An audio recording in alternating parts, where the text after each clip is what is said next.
নামাজের আজানে আসসালাতু খায়রুম মিনান নাওম বলার সময় আমরা উত্তরে কি পড়ব? এক্ষেত্রে জমহুর ফোকাহা বা বেশিরভাগ ইমামগণের মত হলো সদাকতা ও বারারতা। আসসালাতু খায়রুম মিনান নাওম মানে হলো সালাত বা নামাজ, এটা ঘুম থেকে উত্তম। এটি যখন মুয়াজ্জিন বলবেন তখন তাকে বলতে হয় সদাকতা ও বারারতা, অর্থাৎ হে মুয়াজ্জিন তুমি সত্য বলেছো এবং ভালো বলেছো, ভালো কাজ করেছো।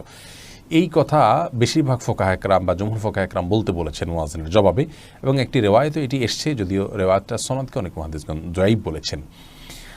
আর এই কারণে অন্য একদল ওলামা একরাম বলেন যে আসসালাতু খায়রুম মিনান নাওম যখন বলবো আমরা, মুয়াজ্জিন যখন আসসালাতু খায়রুম মিনান নাওম বলবে আমরাও আসসালাতু খায়রুম মিনান নাওম বলবো।